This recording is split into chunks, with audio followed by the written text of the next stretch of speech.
This week, the Prime Minister of Malaysia stated Malaysia must brace against economic headwinds that may hamper the country's growth and income.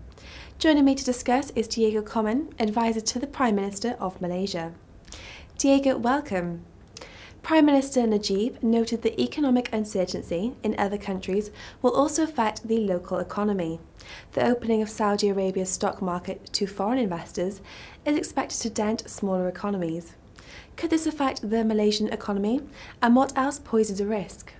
Well, I think Najib is right that some of the factors that are affecting the Malaysian economy, in particular the ringgit exchange rate, some of them are external and others are internal, and other because of the interaction, the extreme openness of the Malaysian economy, they affect both the interaction of internal and external factors.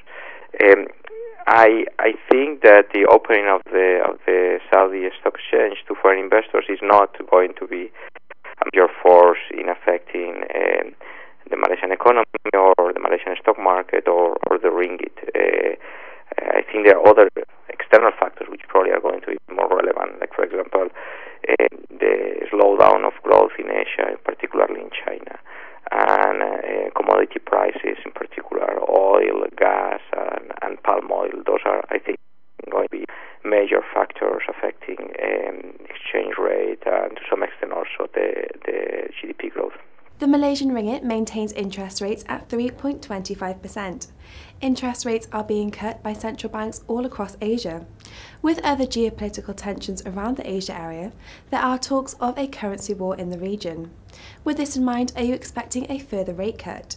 Well, the Bank Negara has been, and in particular its governor, Dr. Zeti, have been stabilizing factors in the economy. They have developed a huge reputation over the last decade. They have modernized the financial sector in Malaysia, and they have conducted a very rigorous and thoughtful monetary policy.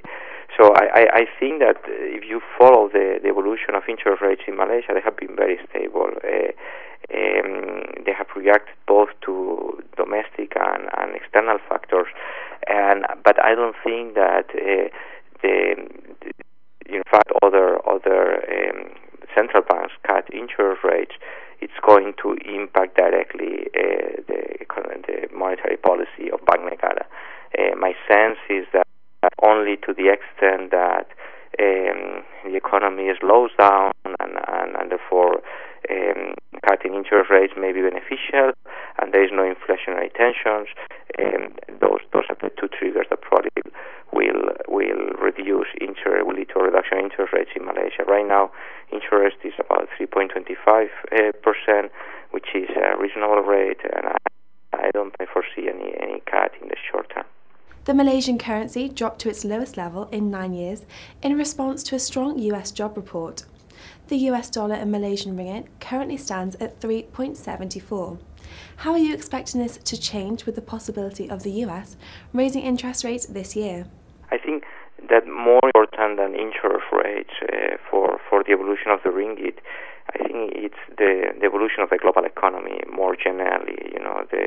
I think there is a sense of greater instability right now than, say, 6 months ago or a year ago in global financial markets and the global economy.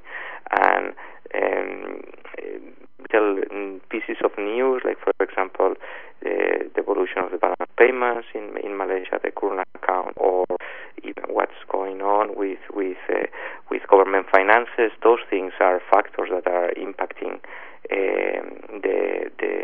the evolution of the ringgit rate and are making it a bit more sensitive than probably should be, given the strong growth that's seen in Malaysia. I mean, you have to remember the GDP growth has been consistently growing over 5% the last few years. So I think right now year on year is 5.5%. So these are numbers which are very significant, and so I think it's important to keep the perspective on what is going on in Malaysia. That's great, thank you, Deigo. Well, that's all that we have time for today, but for further updates, do check out the Jugoscopy website.